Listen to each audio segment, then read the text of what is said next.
ഈശ്വംസിഹായ്ക്ക് സ്തുതിയായിരിക്കട്ടെ.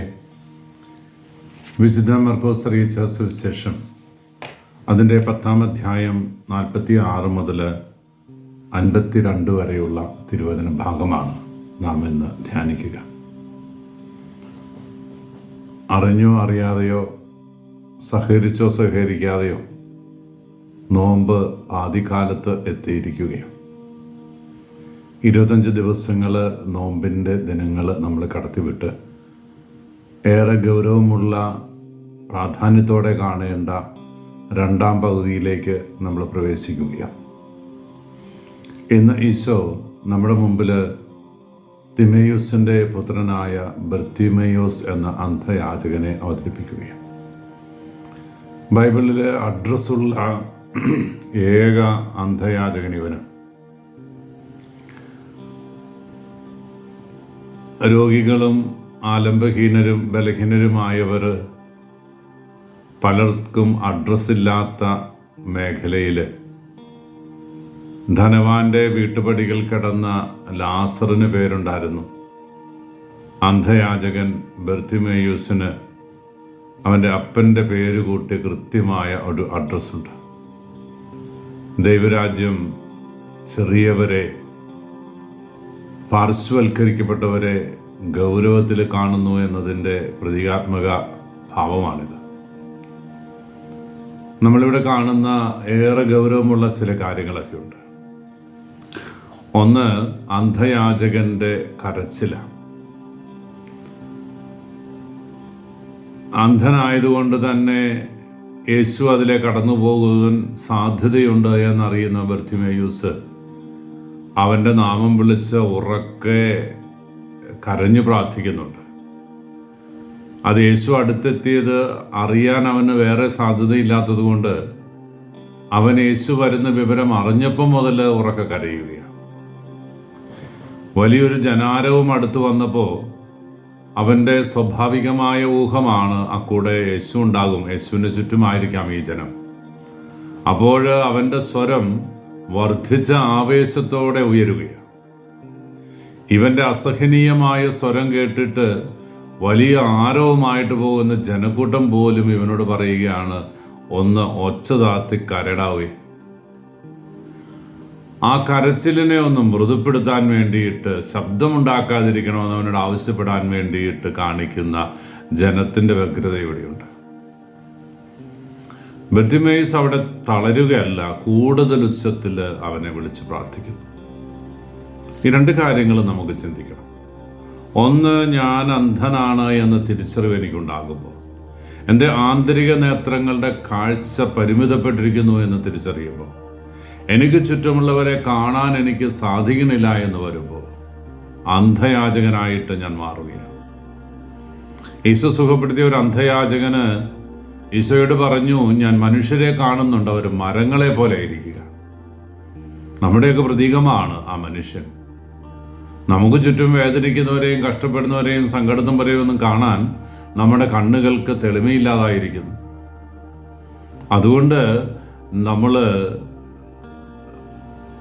കരയാൻ ബാധ്യസ്ഥരാണ്. എൻ്റെ കണ്ണിൻ്റെ കാഴ്ച നഷ്ടപ്പെട്ടു എന്ന തിരിച്ചറിവാണ് ഒരു യാചകനെ കരയിക്കുന്നവനാക്കി മാറ്റുന്നത്. ഞാനും നിങ്ങളുമൊക്കെ ഉറക്കെ കരയേണ്ടത് നമ്മുടെ കണ്ണിൻ്റെ കാഴ്ച നഷ്ടപ്പെട്ടു എന്ന തിരിച്ചറിവോടുകൂടിയാണ്.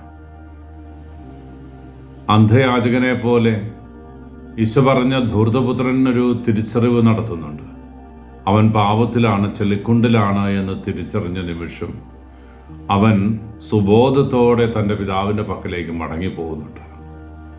പാപാവസ്ഥയിൽ ജീവിക്കുന്നത് മാനുഷികമാണ്. പക്ഷെ അവിടെ നിന്ന് ചാടി എഴുന്നേൽക്കുക, ഇംഗ്ലീഷിൽ പറയുന്നുണ്ട്, to err is human, to forgive is divine. എന്നാൽ to continue in the error is a foolishness, പൈശാചികമാണെന്ന് പറയുക. അപ്പോൾ അത്രമാത്രം പൈശാചികമായ ബന്ധത്തിൻ്റെ കീഴിൽ അകപ്പെട്ടു പോയിട്ടില്ലാത്തവരാണ് നമ്മളെങ്കിൽ, പ്രിയപ്പെട്ടവരെ, ഉറക്കെ കരയണം. നമ്മുടെ സ്വരമുയരുന്നതിൽ അസ്വസ്ഥരാകുന്ന കുറേ പേര് നമുക്ക് ചുറ്റുമുണ്ട്. അക്കൂടെ ഞാനുണ്ടോ എന്നും കൂടെ ചിന്തിക്കുന്നത് നല്ലതാണ്. ഈശോയൊക്കെ ഉറക്കി ഒന്ന് വിളിക്കുന്നത് കാണുമ്പോൾ അസ്വസ്ഥരാകുന്നു. കരിസ്മാറ്റിക് ധ്യാനം കൂടുമ്പോൾ എൻ്റെ ഇടതും വലതും നിൽക്കുന്നവൻ കൈ ഉയർത്തുമ്പോൾ ഞാൻ വലിയ വിദ്യാഭ്യാസമുള്ള സ്റ്റാൻഡേർഡുള്ള പാർട്ടി, ഞാൻ കൈ ഉയർത്തുന്നത് മോശമാണ് എന്ന് ചിന്തിച്ച് അസ്വസ്ഥരാകുന്ന ഒരുപാട് പേരുണ്ട്. പ്രത്യേകിച്ച് ഇടവക ധ്യാനങ്ങളൊക്കെ നടക്കുമ്പോൾ കൈ ഉയർത്തി ഒന്ന് പ്രാർത്ഥിക്കാൻ, കൈ ഉയർത്തി ഒന്ന് സ്വർഗസ്നായ പിതാവേ ചൊല്ലാൻ വേണ്ടിയിട്ട് പോലും മടി കാണിക്കുന്ന ഒത്തിരി വിശ്വാസികൾ നമുക്കുണ്ടല്ലോ. മറ്റുള്ളവൻ്റെ സ്വരമുയരുന്നത് അസഹ്യമായിട്ട് മാറുന്നു. മറ്റുള്ളവൻ ഉറക്കെ പ്രാർത്ഥിക്കുന്നത് അസഹ്യമായി പാടുന്നു. ചിലരൊക്കെ ടാർഗറ്റ് ചെയ്ത് വെച്ചിരിക്കുകയാണ്. അവൻ ആള് ശരിയല്ല, അവൻ്റെ ഒച്ചപ്പാടും ബഹളവും. പ്രിയപ്പെട്ടവരെ, ഇവിടെ നമ്മൾ ഗൗരവത്തോടെ ഒരു ആത്മശോധനയ്ക്ക് വിധേയമാകണം. വർദ്ധിച്ച ആവേശത്തോടെ ഈ ബർത്തിമേയസ് വിളിച്ച് കരഞ്ഞതുകൊണ്ടാണ് ജനസാഗരത്തിൻ്റെ മുകളിലും ഉയർന്നു നിന്ന അവൻ്റെ സ്വരത്തെ തിരിച്ചറിയാൻ നസ്രായന യേശുവിന് സാധിക്കുന്നത്. അവൻ കടന്ന് ബഹളം വെക്കുന്നത് കണ്ടപ്പോൾ യേശു പറയുകയാണ്, അവനെ എൻ്റെ അടുക്കൽ കൊണ്ടുപോകാം. യേശു വിളിക്കുന്നു എന്ന് കേട്ടപ്പോൾ ആ അന്ധയാചകൻ ആദ്യം ചെയ്തത് അവൻ്റെ പുറങ്കുപ്പായം വലിച്ചെറിഞ്ഞിട്ട് യേശുവിൻ്റെ പിന്നാലെ പോയെന്നാണ്. യോഹന്നാൻ സുവിശേഷം 4-ാം അധ്യായം നമ്മളെ പരിചയപ്പെടുത്തുന്ന സിക്കാറിലെ പാപിനിയായ സ്ത്രീ, അവിടെ കുടം അവിടെ വെച്ചിട്ടാണ് ജനക്കൂട്ടത്തിനിടയിലേക്ക് ഒരു സാക്ഷ്യത്തിൻ്റെ സ്ത്രീയായിട്ട് കടന്നു ചെല്ലുന്നത്. ഈ പാപവും കുടവും പുറങ്കുപായവുമൊക്കെ ഊരിയെറിയേണ്ട, എന്നിൽ നിന്ന് നീക്കിക്കളയേണ്ട പാപത്തിൻ്റെ ബന്ധനങ്ങളാണ്. നമ്മുടെ കെട്ടുപാടുകൾ അഴിച്ച് ഇല്ലാതാകണം. ആകാശത്തേക്ക് പറന്നുയരുന്ന റോക്കറ്റുകളുണ്ടല്ലോ ഈ ദിവസങ്ങളിൽ, നമ്മുടെ ഗവൺമെൻറ്റും നാസയും ഒക്കെ വിക്ഷേപിക്കുന്ന റോക്കറ്റുകൾ കണ്ടിട്ടില്ലേ?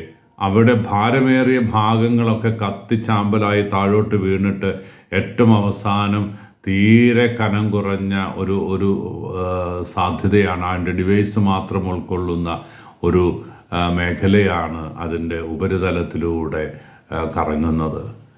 അതുകൊണ്ട് നമുക്ക് നമ്മുടെ ആത്മാവിനെ ദൈവസന്നിധിയിൽ ഉയർത്താൻ തടസ്സമായി നിൽക്കുന്ന പാപത്തിൻ്റെ ബന്ധനങ്ങളുടെ ഭാണ്ഡങ്ങളൊക്കെ നമ്മൾ ഉപേക്ഷിക്കണം.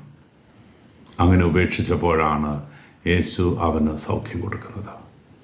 എൻ്റെയും നിങ്ങളുടെയും ജീവിതത്തിൽ യേശു വിഭാവന ചെയ്ത സൗഖ്യം ലഭിക്കണമെങ്കിൽ നമ്മൾ ഈ ഭാണ്ഡങ്ങൾ ഉപേക്ഷിക്കണം, അവനെ വിളിച്ച് കരയണം.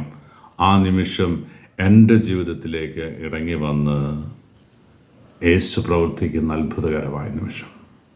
യേശു പറഞ്ഞു, നിൻ്റെ വിശ്വാസം നിന്നെ രക്ഷിച്ചു, സമാധാനത്തോടെ പോയി കേളുക. പക്ഷെ അവൻ പോയില്ല, അവൻ യേശുവിനെ അനുഗമിച്ചു.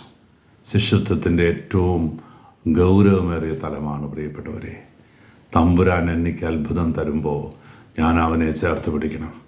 എൻ്റെ ജീവിതത്തിൽ അത്ഭുതങ്ങളും അടയാളങ്ങളും പ്രവർത്തിച്ച് തമ്പുരാനെ ഉപേക്ഷിച്ച് കടന്നു പോകലല്ല ഒരു ക്രിസ്ത്യാനിക്ക് കരണീയമായത്.